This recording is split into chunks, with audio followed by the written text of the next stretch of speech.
Okay, so here is your screencast for genetics. We're supposed to have 2 class days to work on this, but we lost a day this week with Monday, Tuesday. So I'm going to give you guys all the information you've requested. In this video, you can choose to do what you want to do with it, study, redo the questions. It's up to you, it's your time. But I need to see you doing something, so you'll need to submit to me some sort of evidence of your practice on Schoology. So I'll outline that in a post. Okay, so topic through genetics includes 3.1 genes, 3.2 chromosomes, 3.3 meiosis, inheritance, and genetic modification and biotechnology. Here's a list of things you guys told me you want me to go through. I'm going to go through all of them, even though some of these technically aren't from topic 3, but we're going to just do them anyway and kind of connect them. So I have included the list of, like the to-do list from the IB for each one. I'm not going to read them to you, you guys can do that, but at least that way you have that information. This is also in the DP Biology Guide, so you can always look at that to tell you what you need to study and what exactly you need to know. It's all there for you.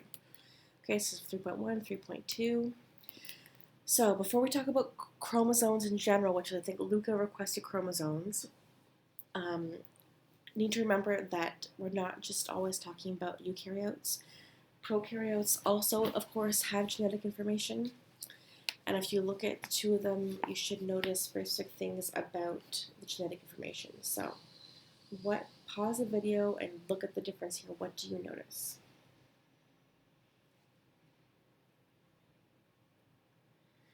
Okay, so hopefully you notice that we have this region of DNA in the center of the prokaryote that is not nucleus, but a nucleus, and here we have it clearly in a nucleus in the eukaryotic cell. The karyote means nucleus, so early nucleus and true nucleus. And then inside a prokaryotic cell, their chromosome, they have one single big chromosome, and they might have some additional plasmids, so little loops, which has other DNA, and those are really important for biotechnology. Whereas in a eukaryotic cell, all the DNA is condensed in here in many, many chromosomes, the number varying by the species. Okay, some eukaryotes have plasmids, no eukaryotes have plasmids, only prokaryotes. Okay, so if we look here, here is how that chromosome, how we go from the DNA strand to the actual chromosome. And this needs to be packaged very, very tightly. So we have our DNA strand. It's going to be twisted into loops and then wrapped around these proteins called histones. So it wraps around these proteins called histones, and the little kind of loopy package here of DNA is called a nucleosome. And then those are further twisted into a kind of coil of nucleosomes. And those coils are then further twisted into what's called a supercoil of even more. And then those supercoils are twisted further into what makes up the chromosome. So prokaryotes do not do this. Only eukaryotes do this. Why do you think that is? Well, it's because there's simply so much more DNA in eukaryotes than prokaryotes, and while the entire eukaryote is much larger than a prokaryote, individual cells are not that much larger. So it needs to be able to condense it to store it safely. Okay, let's talk about meiosis. So in meiosis, let's look first at just the chromosomes. Okay, so homologous chromosomes here in meiosis.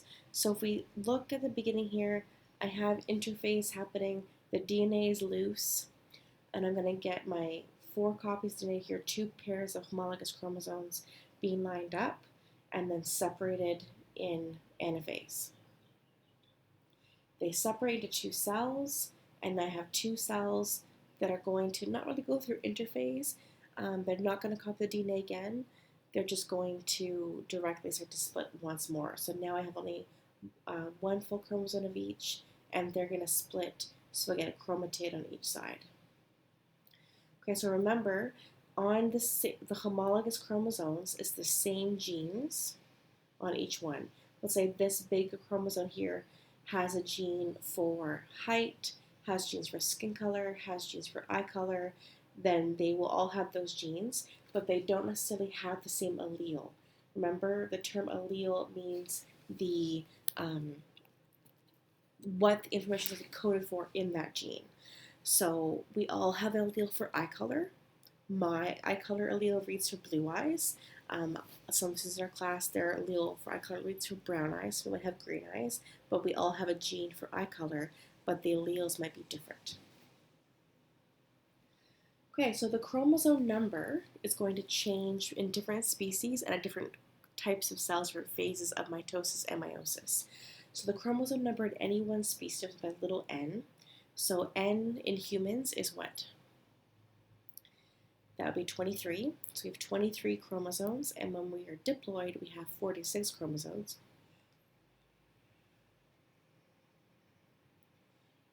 So if you look here, here's haploid, 1 copy only of each chromosome. Diploid is 2 copies of the DNA. Triploid is 3. Tetraploid is 4. Okay, and the number n varies by species. So in humans, most of our cells are diploid, some cells are haploid. Which ones are which? Well, haploid are sex cells, so that would be eggs and sperm, and diploid are everything else. So it has to be that way because we need to have our cells that are diploid to have the copies to function properly, and that's kind of the normal state of a cell. Our haploid cells are more the exception, and they have to be haploid because when sperm and eggs, when they combine, they make one diploid zygote, which you know from topic 6. And if they were not both haploid, then we'd have a tetraploid zygote, and that would be a disaster. So we look at our meiosis label again. I want you to take a look and try and figure out where is it going to be 2n and where is it n, that kind of thing. Label this diagram. So if you look here, a good way to think of it is if you kind of work backwards. So at the end, each of these little final gametes are going to be haploid. And remember, in male spermatogenesis, we're going to end up making 4 sperm per cell. In females, you're going to only get 1 egg, and the other 3 are going to be polar bodies that we get rid of. So I have 1 copy in each. So here it's still together, so technically this is 2n. And this is all 2n, and this is 2n and 2n. Now if I go before that, I guess with these two, if you count them as being separate, each one is 2n. Now, the way this makes the most sense to me is I think of this as being 4 copies here all the way through until it splits. But with the wording of chromosome, technically this is 2 chromosomes. And these chromosomes are made up of chromatids, pairs of chromatids, and these chromosomes are not. So be careful with that, okay? But there's 4 copies. It's true that there's 4 copies here during these first phases, and once it splits, each cell gets 2 copies, and then those 2 copies split, and each cell has 1 copy at the end. But I will spend some time kind of reviewing this and working your way through this because it's going to be tricky. For the phases of meiosis, they're the same as the phases for mitosis. The only difference, here, go back, so it's gone. Oh, no. The only difference is that we don't have interphase twice. We have interphase only once. As part of interphase, we're going to do the S part of interphase and copy the DNA. We only want to do that one time. The rest of the phases are happening one time, and the beginning is the homologous chromosomes separate. And then the second time going through, we don't have interphase, we're calling it interkinesis here. We're just kind of splitting but not actually copying the DNA. And all the phases again, but this time it's sister chromatids that are separating. So homologous chromosomes separate, and then sister chromatids separate. Okay, so be careful of the difference between them. It's the same phase names: prophase, metaphase, anaphase, telophase, cytokinesis. Prophase, metaphase, anaphase, telophase, cytokinesis. We just give them a number 1, number 2. Okay, let's talk about karyotypes, also sometimes called karyograms. I'll post a link on Schoology, sorry, that's my previous school used Edmodo, for you guys to do some karyotypes yourself if you want. So, from a karyotype or karyogram, we can learn specific things. In this karyogram, if you look at it, what can you see? What can you learn? Well, we can learn that the individual has all their chromosomes. They have 2 of every chromosome. And we can also learn that this particular individual is female because they have 2 X chromosomes and no Y chromosomes. If we look at the chromosomes here, which ones are sex chromosomes and which ones are autosomes? Well, the autosomes are chromosome number 1 through chromosome 22, all the non-sex chromosomes, and the sex chromosomes are X and Y. A big uncommon kind of question you get with karyograms and karyotypes is to diagnose this individual and kind of interpret it. So most of the conditions we can identify from a karyotype are ones that are caused by missing parts of chromosomes or extra chromosomes, that kind of thing, or missing chromosomes, things that are very big chunks of DNA, invisible, small mutations you can't see at this stage. Okay, and then to make this chromosome, we had to take a cell, and when the chromosomes were all condensed, then they had to be kind of stopped and removed and organized. So this was done during meiosis, meiosis 2, and probably metaphase or anaphase. Okay, so they come from an actual cell, and they're organized by size. The only exception to this kind of general size pattern is X chromosomes are a lot larger than chromosome 22, the last kind of chromosomes. We put the sex chromosomes at the end. Okay, so for meiosis 3.3, there's a list. Okay, so connect this to topic 1, the cell cycle. Here's our normal cell cycle in mitosis. When it's meiosis happening, it's not that different. I still have G1, S, and G2, just like I do when I'm doing mitosis. The only difference is here, instead of doing mitosis, instead of kinesis, I'm going to do meiosis 1, meiosis 2, and then cytokinesis. Okay, again, it has to be this kind of sequence because I have to double in size, copy the DNA, get everything else ready, and then split. Okay, so just a reminder, if we look at the cells here, we have to have diploid and haploid, and we do that because we have to have a haploid gamete, the egg, and the sperm, so that combined, the zygote will be diploid. Okay, something's important for meiosis. Independent assortment is really important for meiosis. The fact that I have these chromosomes you got from your mother, chromosomes you got from your father, and when they split, let's say it splits this way, or one set goes over here, one set, all your mom ones are together, all your dad ones are together, and then I get all these different combinations in the sperm or the eggs. Another possibility is the chromosomes arrange themselves differently during metaphase 1, and then I get a mix of mom and dad on both of them, and a mix here in the cells. These are all different from each other. So this is independent assortment, and it's something that Mendel figured out, and it's very important that we understand that the chromosomes from mom and dad are not connected. You're not going to get all your mom's DNA or all your dad's. It's all mixed together. And there's no rule that they follow each other.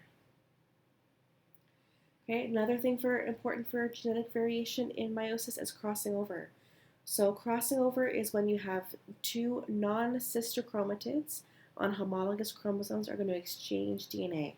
So here I have 2 homologous chromosomes, and these chromatids are from different chromosomes, and they are chromatids with the same alleles on them, so the same genes but different alleles most likely, and they can cross over.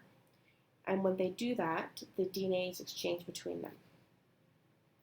So there's pros and cons to this. What do you think some of them are? So we increase genetic variation, but we also have a higher chance of mutations. If crossing over doesn't go well, or it has a mistake in it, can be really problematic. Okay, there's an activity you can do this. I think it's too hard to do digitally, so I'm going to skip it for you guys. Okay, so what you need to know about meiosis is you have to know the names of the phases, where the chromosomes are, the chromosome number, how to differentiate between homologous chromosomes, and sister chromatids, and then when crossing over, non-disjunction and independent assortment all happen. Okay, so non-disjunction is where you're going to have chromosomes not separating as they should. So if it happens in meiosis 1 up here, I'm going to have all these chromosomes end up in this cell, and none of those big ones end up in this cell. And then here's my kind of final products at the end of meiosis 2. I have 3 chromosomes, 1 and 1. And then here I have much happening in meiosis 2. And then now I'm going to have 3 chromosomes, 1 chromosomes, 2 and 2. So of the 2 times when this can happen, when is it worse? The answer here would be this one. If it happens in meiosis, we're in big trouble because now every single zygote produced is not going to be correct. They're all either short a chromosome or have an extra chromosome. Whereas here, half of them are correct and half of them are one's short, one's extra.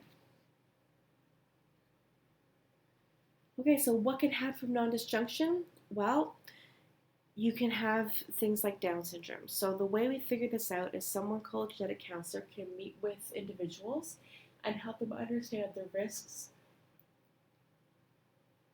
inherent in their family's genetic history, and they can do tests and help you understand what the DNA is kind of saying about their future offspring and even for their own future. So if you're a genetic counselor and you were given this particular karyotype, this karyogram, what would you tell that couple about the child?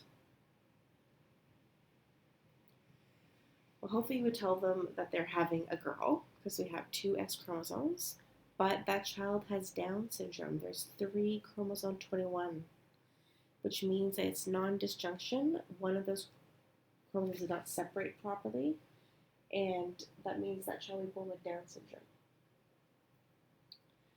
So there's some ethical issues with this kind of knowledge. If you know something like that, you have to decide what you're going to do.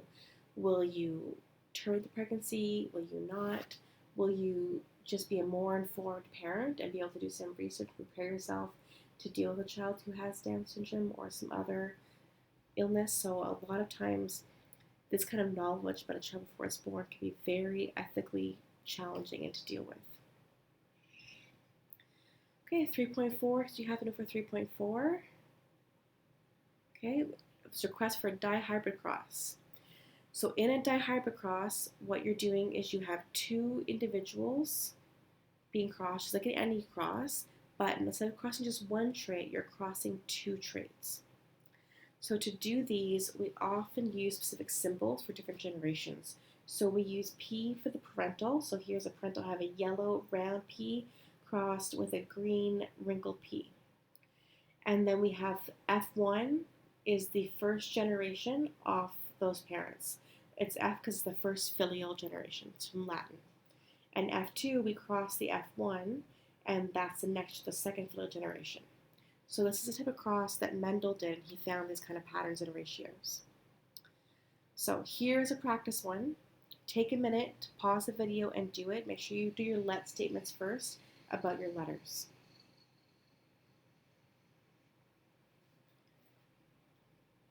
Okay, so I'm going to do it here where I'm going to do let T represent tall. You should write this much more clearly, but I have trouble writing on this iPad, so I'm going to do it a little bit quicker.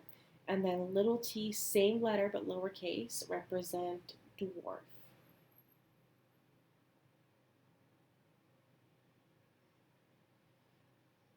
Okay, and then the other trait we have here is color.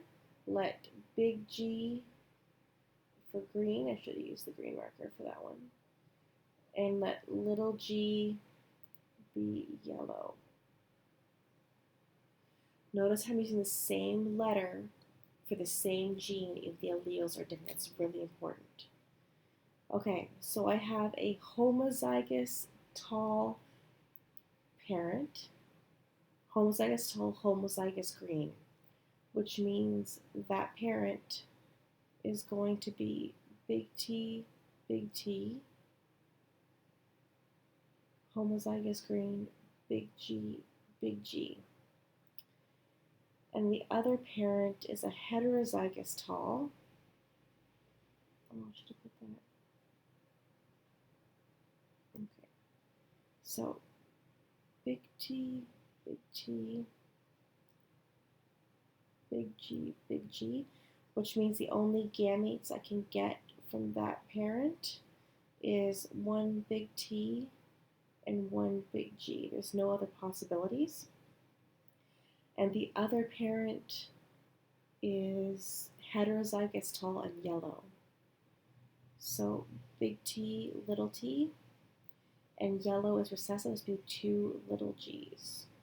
So their gametes going to be a big T, little g, and a little t, little g.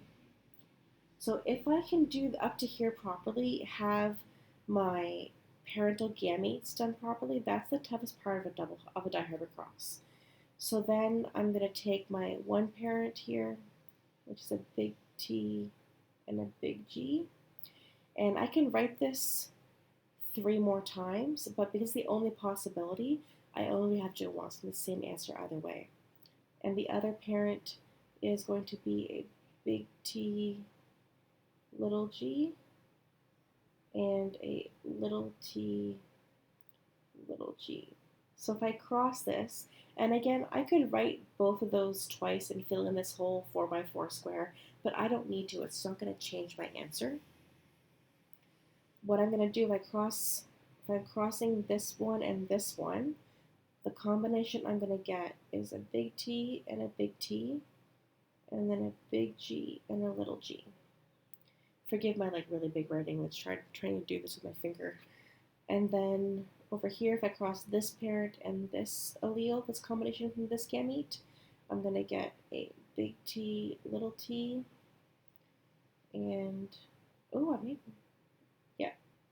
big G, little g. So then that is going to be my genotypic ratio is 1 big T, big G, little g to 1 double heterozygous. My phenotypic ratio, to interpret what that means, I have one tall green one tall green offspring with one tall green offspring. So it's the exact same, 100% tall and green. Okay, so I posted some more practice questions with the answers on Schoology ready for you guys for dihybrid crosses, and that's one of the options you can do to upload to show me you're doing work, is you can do practice questions and just upload a picture of them. That's an option. Okay. Okay, next.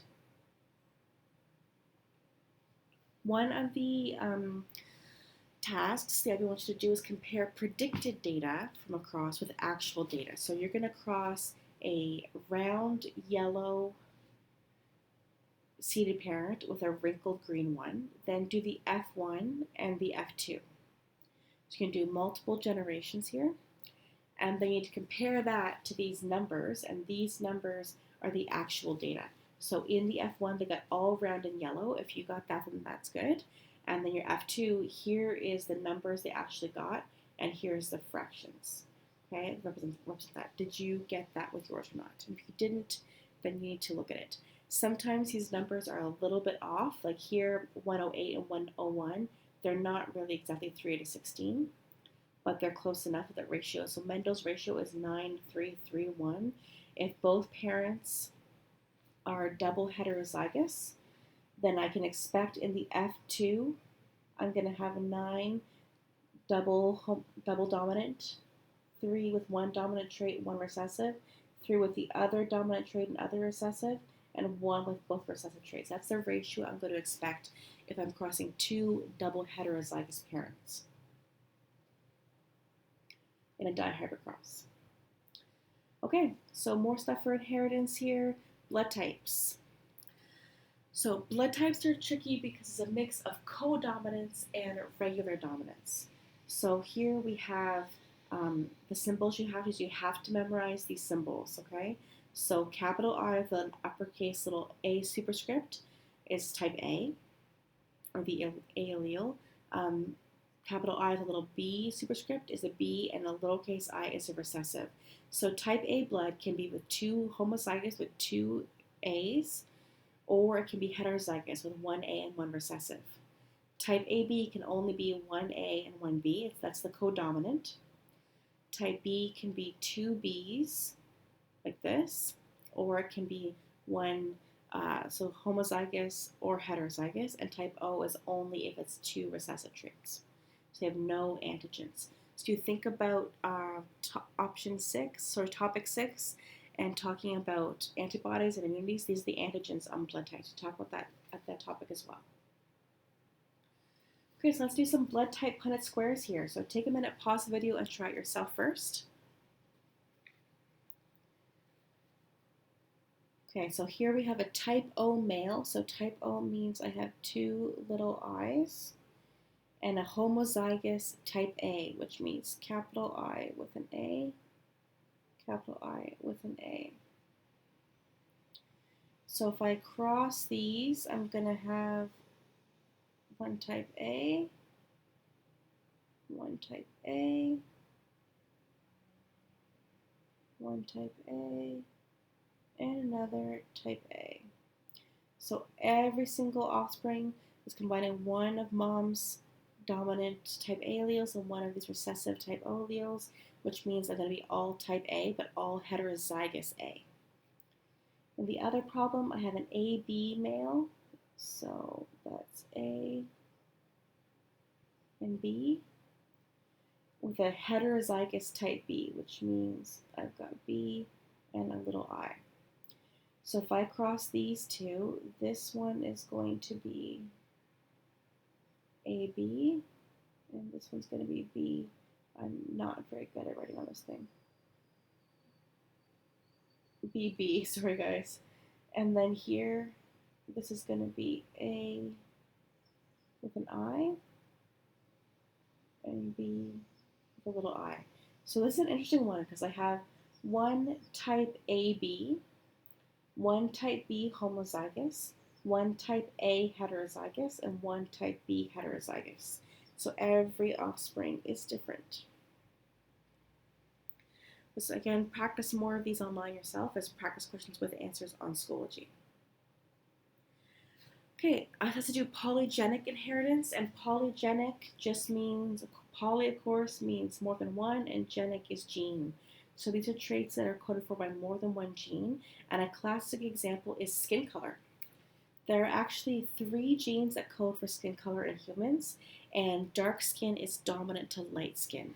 So people who have the darkest skin have more dominant alleles. So someone with the darkest possible skin is going to have all 6 genes, all 6 alleles are going to be for dark skin. And then as people's skin gets lighter, we have more and more of those recessive alleles. So the very palest person is going to have all little d's, all recessive alleles. And the middle is going to have a mix 3 recessive and 3 dominant. And it gets more, darker you are, the more dominant alleles you have, and the lighter you are, the more recessive alleles you have. So all these different punches we're doing are assuming for a single gene codes for that trait, and that's actually not that common in humans. It's more often to have polygenic inheritance, but we don't go into that in high school biology.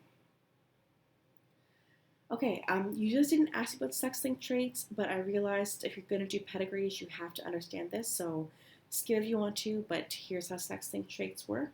So when traits are carried on the X chromosome or the Y chromosome, specifically X specifically, it affects the sexes differently. And this is because males only have one X chromosome. So whatever genes they get, they're going to express. Whereas females have 2 X chromosomes, so they can still dominate a recessive trait. So here is an example of a classical this is color blindness. So if you can see this, red-green color blindness is the most common form, and some people can look at this and all they'll see is the circles. They can't see the number there. And the number you should be seeing is 74. So when we're doing sex-linked traits, and this is a bit of a tricky one, is you need to make sure you consider the chromosomes that person has. So a father has 1 X and 1 Y, and the mother has 2 X's. And then what I do is I indicate the trait that they're carrying with little superscript. So a female carrier means that she carries the colorblind allele, but she has a normal. And the father is colorblind. So on his only X is colorblind, but on his Y, he doesn't have anything because it's a Y chromosome, doesn't have much information on it. So if I cross this, I'm going to get 2 colorblind. So one daughter that's colorblind, and then I'm going to get a son that's also colorblind, or I can get a daughter that's a carrier, or a normal son. So when females like this, she has the trait, she carries the trait, but because it's recessive, she doesn't show it. So that's a carrier.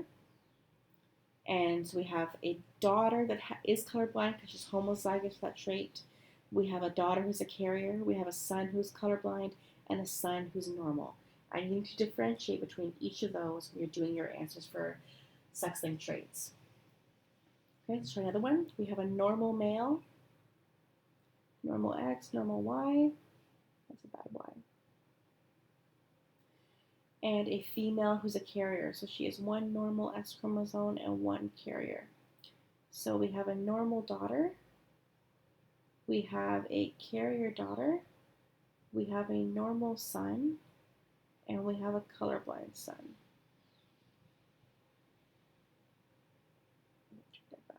There. But again, you have to interpret each individual separately. Each of these 4 children possibilities has different traits. You have to list all of them separately.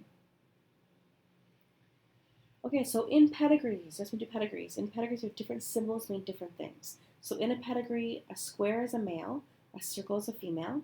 If the trait is colored in like this, that means they have the trait. Depends what trait you're following. If the trait is only half colored in, that person is a carrier, but they don't actually express the trait. If there's no color like this, then they don't have the trait at all. So one way to practice this is to make a pedigree for your family and just practice the symbols to put it all together.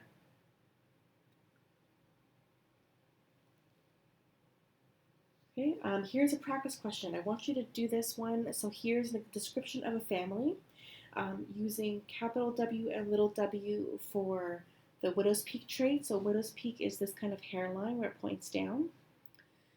And you need to do the pedigree, draw the family out, and figure out if our widow's peak is dominant or recessive. Can you figure that out based on the pattern you see in the family? So pause the video and do that. Okay, so here's the answer. Does yours match? Did you figure out that widow's peak is dominant? And did you figure out all these different parent people's genotypes? The only you can't know for sure is this girl if she's homozygous or heterozygous for it because she's had any children. If she had children, one of the 2 sisters, then we could figure out if she's carrying it or not, most likely. Okay. Another classic example of this is hemophilia in the royal family. Here we have Queen Victoria had a whole bunch of kids. She had 1, 2, 3, 4, 5, 6, 7, 8, 9 kids and married them all to all the different royal families in Europe. And hemophilia is a sex-linked trait. So in this pedigree, if you notice, the females tend to be carriers and the males tend to actually have the disease. And that's a really good indicator that it's a sex-linked trait.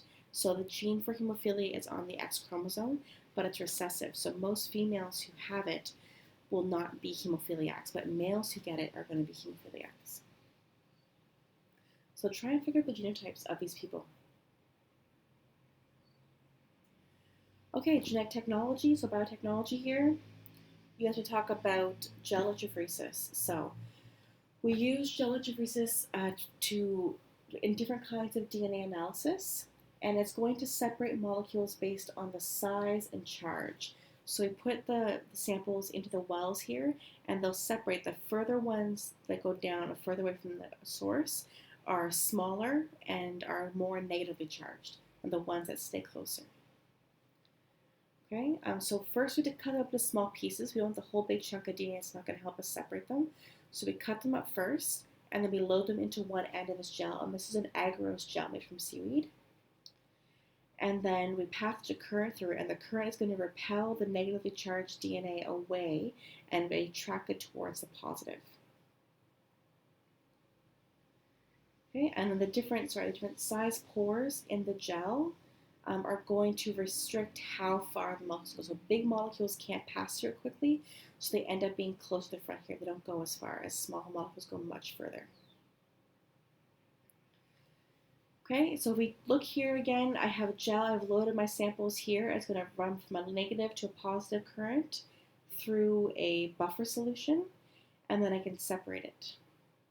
Okay, so we need to know that DNA is negatively charged. The phosphate sugar backbone makes DNA negatively charged, and that's a key idea to how this whole thing works. If it wasn't negatively charged, it wouldn't be attracted toward the positive and move away from the negative. It would be repelled from the negative, attracted to positive, and that's really important. And for particle size, we know that the shorter a segment is, the further it's going to go, and the bigger it is, the less it's going to go. Okay, so how do we cut these DNA segments to be able to actually use them? We use what are called restriction enzymes. So restriction enzymes are enzymes that have a specific cut site, a certain sequence, letter, number, base that it follows, and then scientists just put that enzyme in the mix with the DNA and knowing it'll cut it at that site. So there can be directly kind of vertical cuts between bases, or it can be a kind of staircase-looking cut that makes what's called a sticky end. So we can do both different options. So here's some examples. So here, this is the enzyme EcoR1. Here's the sequence, GAATTC. That's where it cuts, and it cuts between the first GA and the bottom AG. So that's going to make what are called sticky ends, where it's kind of staggered staircase-looking ends. Take a look at these ones. Are those particular enzymes going to make blunt ends or sticky ends? The answer here is the first one is going to show, let's make blunt ends. Sorry, sticky, blunt, blunt, sticky. Okay, so how do we use results of a gel? Well, one thing we can do with it is crime scene analysis. So we can compare the DNA of a sample found at a crime scene with the DNA of some suspects. So what we do is we take the sample and we copy it a whole bunch of times. So we use PCR, polymerase chain reaction, to make many, many copies of the DNA. And then we run a gel with that sample after you cut it up with some restriction enzymes, and we can just kind of compare. So if we look at this, we can compare the sample gel with the two suspects. So which suspect has a matching to the sample? And of course, that's suspect B, right? This guy's got the same bands showing up. It means that they match the DNA found at the crime scene. Okay. Another use of this for paternity testing. So you can figure out whose child is whose with DNA fingerprinting. So we again take a sample from mom and dad, from all the kids. We make many copies with PCR, so we don't work wasting copies. And then run a gel. So we have mom's DNA, dad's DNA, and 4 kids, daughter 1, daughter 2, son 1, son 2, and we run a gel, and then we compare the findings. So analyze this family. Here's mom, here's dad. Is everyone related in this family or not? Of course, the answer is that the yellow bands are matching. So this daughter 1 has genes from mom and genes from dad, so she's both from her parents. Daughter 2, though, she has mom's traits, but she doesn't have any of dad's. Okay? Sorry, she does have dad's. Here's dad's and there's dad's. If you look at this, it's slightly lower. So this girl has a different daddy than this girl does. This son, his line up exactly, all of them, with the father and the mother, so that's both their child. And this one, none of them line up, so they must be adopted. Sibling 2, or son 2. Okay, so the kind of question I like to get in the the IB exam are more about DNA profiling, a little more specific and advanced. So we have to look at our samples here. We're going to get the sample, copy it, run through a gel. We copy it using PCR, and we use Gel Electrophoresis. I'll put a link on how you can simulate it for you guys on Schoology as well. And you interpret it by matching. So here's a more complicated one. Here's a blood stain from a crime scene, and here are the samples from different suspects. Who matches the best? How can you tell?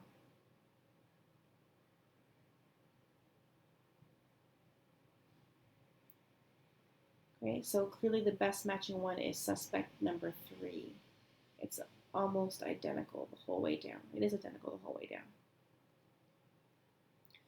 Okay, another example. Here we have a mother, child, potential father 1, potential father 2. Who is the daddy? And here I have sets of twins. You can compare the sets of twins and their DNA to kind of figure out who is fraternal and who's fraternal twins. So twins A, B, C, and D, are they identical or are they fraternal? So A and twins A are definitely fraternal. Twins B are identical, and fraternal. So you notice how there's some the same, but some differences here between these twins. And these ones as well have some differences. Okay, and the father here is the child is going to be father 1 because these two line up where it's not found over here. These two line up, it's not found here. This one's missing. Okay, these two line up, there's nothing found over here. So father 1 is the daddy. Okay, let's talk about cloning. So when we're doing somatic cell cloning, remember somatic cells are non-sex cells. We're going to take 3 different organisms to make this. So we have a nucleus taken from a cell. We have an egg cell taken from another sheep, and the nucleus is put into an empty egg cell. And then that combined cell, combined using electroshock, is going to then be grown into an embryo, and that embryo implanted into a third sheep that'll be kind of a surrogate, and it will then develop that baby inside of it, and then the lamb will be born. So there's benefits and risks to this. There's benefits because of research and knowing how to manipulate DNA, and perhaps we can recreate something that might be lost. But there's risks where we're not sure how this is actually going to work, right? So stem cells can be very helpful and potential from this.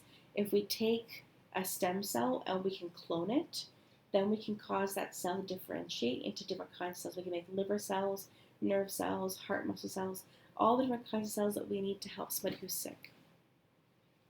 Now there's a lot of ethical issues here, like are we playing God? Are we messing with things we shouldn't mess with? All these issues are things to consider when we're thinking about cloning. Okay, so this is connecting back to topic 1. So on topic 1 we talked about stem cells. So in plants they're found on the meristems where the plants are growing, and in animals they're found usually in bone marrow. They can be really amazingly helpful if there's potential for treatment for Alzheimer's, type 1 diabetes, Parkinson's, because those are diseases in which the cells have died and need to be replaced. The example they want you to know for the IB is Stargardt's disease, where it's going to talk about you have a problem with vitamin A processing and you can go blind because of it. So they use embryonic stem cells to replace the poorly functioning cells, and then people will actually get their vision back. So, but this using stem cells, and is this ethical or not? Is someone's vision worth damaging a cell that maybe could have become a baby? So one kind of traditional method of this of stem cells is if we have a sperm fertilizes an egg in vitro. Oops.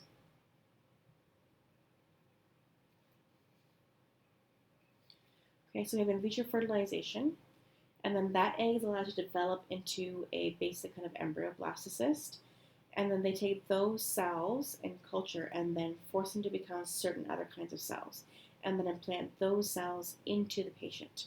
So this embryo will never become a baby. It'll just become certain kinds of cells that help a person that already exists. But this is problematic. People say, well, you're killing what could have become a baby. But there's another kind of stem cells called altered nuclear transfer.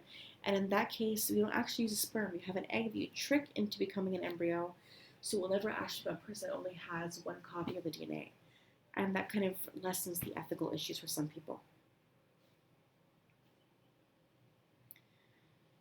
Okay, you also need to think about natural cloning. So cloning can happen naturally as well, where you can take a plant and you can do root cuttings. Some plants will use what's called rhizomes, and they will just send out little runners like this, like strawberries do that, and that grows a new daughter plant. It's a clone. You can propagate, you can cut up a stem, you can dip it, and then plant it. So there's different ways you can do this. The different factors can affect it. So you think about the factors that are going to affect the success of cuttings. It's a cloning method. Okay, and then you were asked to plan an experiment as one of the skills in the IB. And that's the end of this one. So you're going to have to show me some sort of evidence of you studying topic 3. It can be notes you've taken on topic 3. It can be practice questions from this lesson, whatever it is. You just show me something and upload a picture of it to Schoology so I can have evidence of you continuing to do work. Okay? That was a really long screencast. Hopefully it was helpful for you guys.